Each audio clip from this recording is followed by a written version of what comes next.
Throughout American history, men and women have sacrificed their freedoms to protect the ideals of our Constitution. What they didn't realize was that upon returning home from the battlefield, there were still wars to be waged, invisible wounds yet to be healed. In many ways, the hardest battles they've ever confronted. Post-traumatic stress disorder, or PTSD, is a term we've all grown familiar with. What makes its treatment difficult are the countless symptoms that accompany its diagnosis. It's every day. It's waking up. It's going throughout the day. It's having mood swings.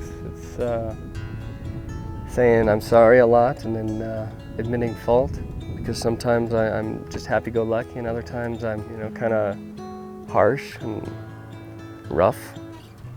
And it's very difficult, and I can only imagine how tiresome it is for family members, for friends.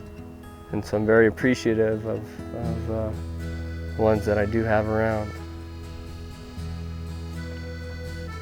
A soldier's heart, battle fatigue, shell shock, the post-Vietnam syndrome. Trauma has been synonymous with war ever since time began. Today we call it PTSD. VA clinics offer traditional therapy that allow veterans an open forum to discuss their problems.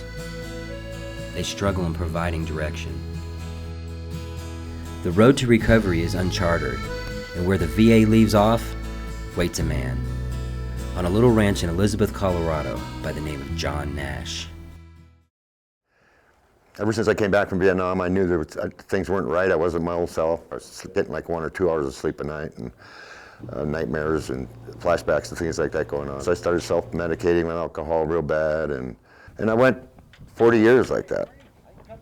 I used to come home drunked up and on liquor and go right straight to the corral. I'd pass out or go to sleep or something or other, and my horse, Rain, she'd wake me up by nudging me with her nose. It's almost like she was saying, "You're better now, you can go to bed." I started thinking, that horse saved my life. I wonder if there's a way that I could develop a program or something where I could help my comrades, my fellow veterans. Come on. Come on. Come on. Oh, here comes another one. Look at this. It urges me to look deeper into myself and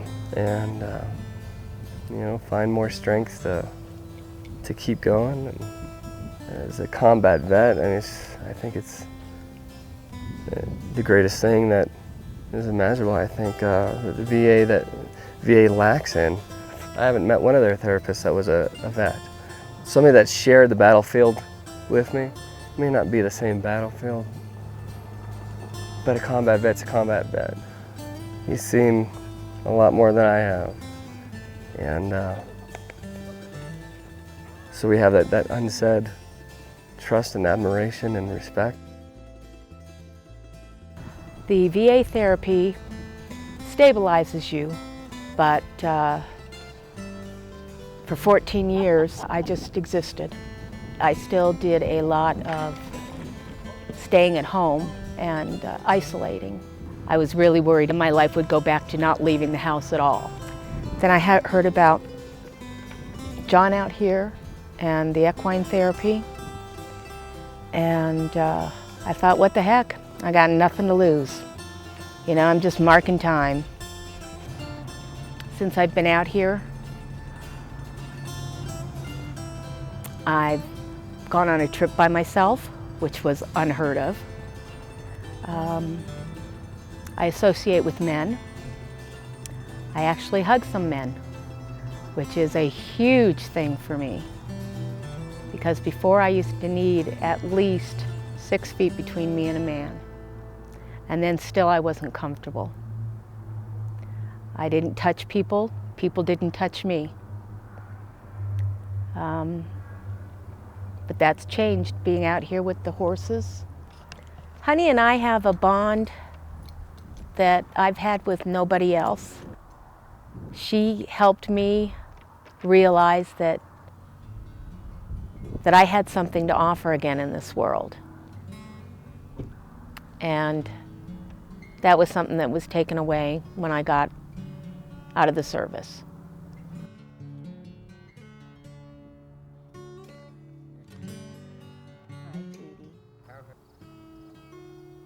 What the equine treatment offers are experiences to counterbalance the effects of traumatic memories from the battlefield.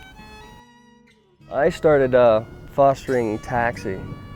He's a year-old, a little cold.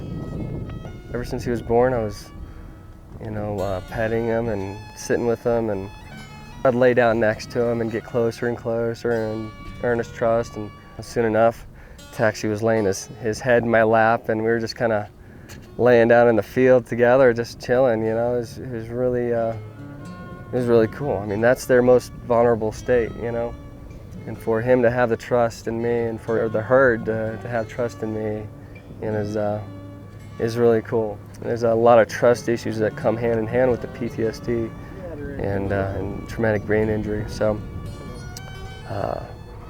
the emotional state that you get from it, and that you gain from it, is very, I think, invaluable. Something like this, where I can come out here and see myself in the horses. The horses respond to your subconscious cues. They read your body movements. They read how you're holding your head, and how far out your chest is, and how you walk. If I'm on a pissed off day, the horse is going to be kind of pushed away from me. They're going to mirror exactly what I'm feeling. It actually helps me realize it about myself. We work as partners with the Veterans Administration, the VA hospitals and vet centers and things like that, clinics, because one of the things we have to do, suffering from PTSD, is to face the traumas, to bring them out, face them. That's what the traditional therapy does, and they're really good at it, and they do a wonderful job. In a traditional setting like that, it seems like we come off the bottom, but we hit a ceiling, and we kind of plane off.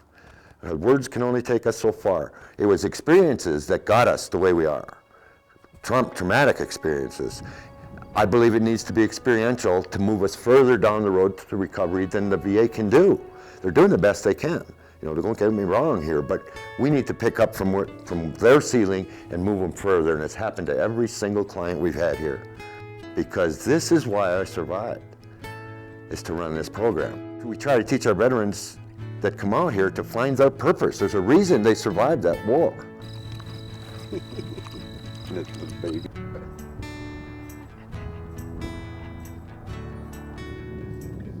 We've got the ball rolling. It's rolling slowly, very slowly.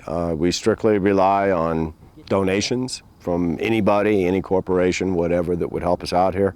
And as you know, with the economy the way it is right now and everything and that, we're struggling. We're having a tough time. But when you see the paybacks that we get out of the clients that are here, it just lets you know that this is the right thing to do. On this 75 acres, we've got big hopes. We've got big dreams. And we need help. We need a lot of help. With attention focused on the future, the Combat Veterans Cowboy Up program is planning to erect a 50,000 square foot facility. A total of 24 new stables that could house anywhere between 50 and 70 horses, with the intentions of servicing 100 clients a day. On-site housing will be made available to the veterans visiting from afar, and they are calling from every corner of the country.